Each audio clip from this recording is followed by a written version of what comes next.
రాబోయే రోజులు మనవి. ఖచ్చితంగా చూస్తూ చూస్తూ ఓ సంవత్సరం అయిపోయింది.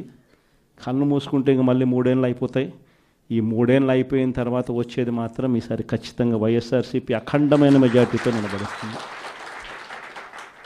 ఈసారి వచ్చినప్పుడు మాత్రం మీ జగన్ కార్యకర్తల కోసం ఖచ్చితంగా ఉంటాడని మాత్రం ఖచ్చితంగా చెప్తాను. ఎందుకనంటే జగన్ 1 పాలనలో బహుశా కార్యకర్తలకి నేను చేయాల్సినంత బహుశా చేయలేకపోయి ఉండొచ్చేమో. ఎందుకంటే రావడమే కోవిడ్ వచ్చింది. మనం ఎన్నికలు అయిపోయేసరికి జూన్ అయ్యింది. మార్చి కల్లా కోవిడ్ వచ్చింది. దాని తర్వాత కోవిడ్ సమయంలో మీ అందరికీ తెలుసు 2 సంవత్సరాలు కోవిడ్. ఆ 2 సంవత్సరాలు ప్రజా ఆరోగ్యం గురించి, ప్రజల గురించి, ప్రజల ఆరోగ్యం గురించి, వాళ్ళకు ఎటువంటి ఇబ్బందులు రాకుండా చూసుకునే దాని గురించే మొత్తం ఎనర్జీస్ అంతా కూడా పెట్టాల్సి వచ్చింది. కాబట్టి బహుశా చేయాల్సినంత అంత ఇదిగా కార్యకర్తలకు అంత తోడుగా ఉండకపోయి ఉండొచ్చు. కానీ జగన్ 2లో మాత్రం అలా జరగదు. ఖచ్చితంగా అందరికీ మాటిస్తూ ఉన్నాను, కార్యకర్తల కోసం జగన్ ఎంత గట్టిగా నిలబడతాడో వచ్చే ఎన్నికల తర్వాత ఖచ్చితంగా అది కూడా చేసి చూపిస్తానని కూడా ఈ సందర్భంగా చెప్తా ఉన్నా.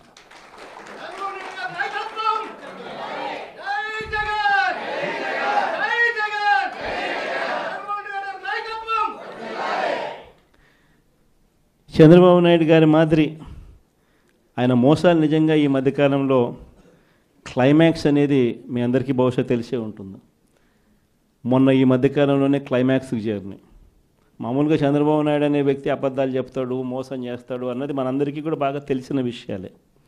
అయినా కూడా ఎందుకో మొన్న సందర్భంలో చంద్రబాబు నాయుడు గారిని పొరపాటున నమ్మి ఆశకు లోనే పొరపాటున కొన్ని తప్పుడు అడుగులు పడ్డాయి. తప్పుడు అడుగులు పడి తెలుసుకున్న తర్వాత కనీసం చంద్రబాబు నాయుడు గారు ఇప్పుడన్నా మారింటాడేమో అని చెప్పి చాలామంది ఎదురు చూశారు. కానీ ఆ మారడం అనేది మారలేదు. ఈ మనిషి ఎప్పుడు ఈ మనిషి ఇంతే అని చెప్పడానికి మొన్న ఈ మధ్యకాలంలో ఆయన మాట్లాడిన మాటలు P4 అంట, గుర్తుందా? P4 అని కొత్త మోసం తీసుకొచ్చినాడు.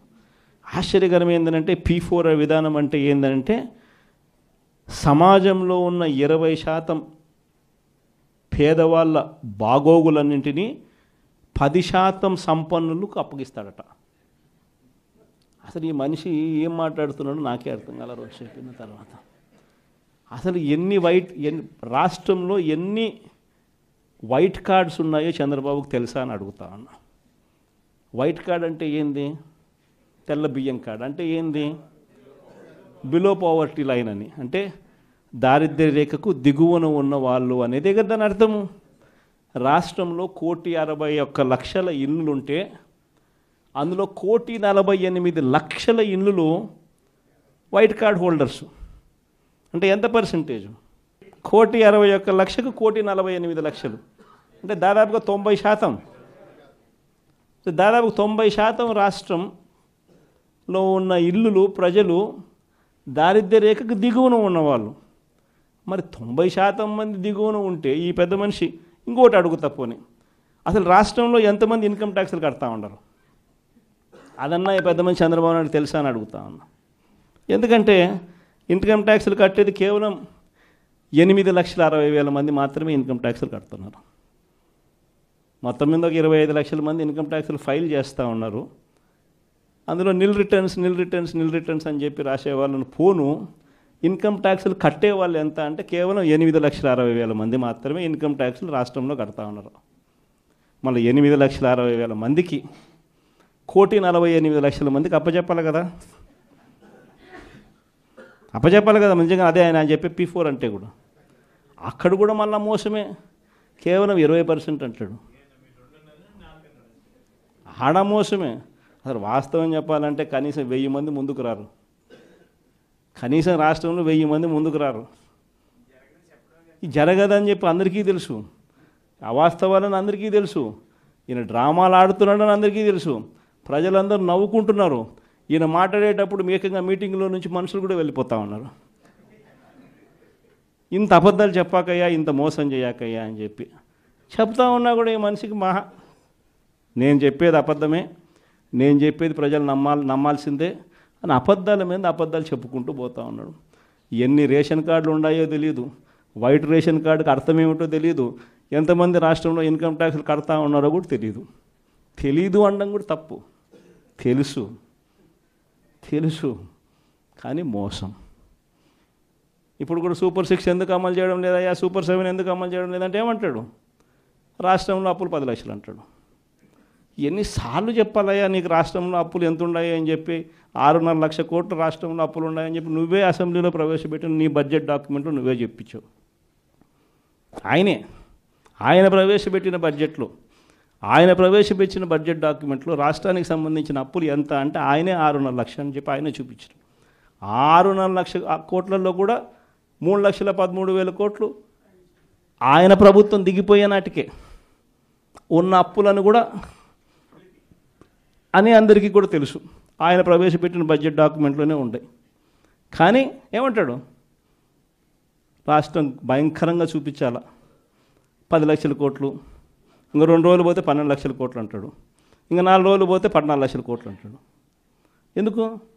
సూపర్ 6 ఎగరగొట్టడానికి, సూపర్ 7 ఎగరగొట్టడానికి మళ్ళీ ఒక అబద్ధం, అంటే ఇంకో పెద్ద గీత గీయడం. దిక్కుమాలిన అబద్ధాలు, దిక్కుమాలిన మోసాలతో ఈ రాష్ట్రంలో ప్రభుత్వంలో పరిపాలన చేస్తా ఉన్న ఇలాంటి పాలన పోయి మళ్ళీ మాట చెప్తే మాట మీద నిలబడే పాలన, ప్రజలకు ఏదైనా కూడా సమస్య వస్తే ఆ ప్రజల సమస్యలను చూసి కనీసం తప్పించే గుండె ఉండే ఒక మంచి పాలన మళ్ళీ రావాలి అని చెప్పి ప్రజలందరూ కూడా మనస్ఫూర్తిగా కోరుకుంటా ఉన్న ఇలాంటి సమయాల్లో వైఎస్ఆర్ కాంగ్రెస్ పార్టీకి నా అన్నదమ్ములుగా, నా అక్క చెల్లెమ్మలుగా మీరంతా నాకు తోడుగా నిలబడతా ఉన్నందుకు మనస్ఫూర్తిగా మీ జగన్ మీ అందరికీ కూడా మరొకసారి హ్యాట్స్ ఆఫ్ చెప్తా ఉన్నాను. ఇవాళ మీ అందరినీ కూడా చూస్తూ ఉంటే నిజంగా చాలా గర్వంగా కూడా ఉంది. ఎందుకనంటే రాజకీయాలలో ఎప్పుడు కూడా విలువలు ఉండాలి, విశ్వసనీయత ఉండాలి అని చాలా గట్టిగా నమ్మిన వ్యక్తిని నేను అలాగే ఉంటాను, పార్టీ కూడా అలాగే ఉండాలని చెప్పి మొట్టమొదటి రోజు నుంచి కూడా ఆశించాను.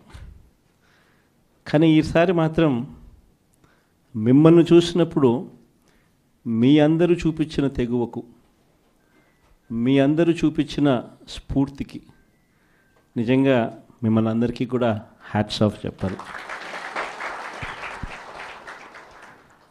ఎందుకంటే మొన్న జరిగిన 57 చోట్ల ఉప ఎన్నికలు జరిగాయి.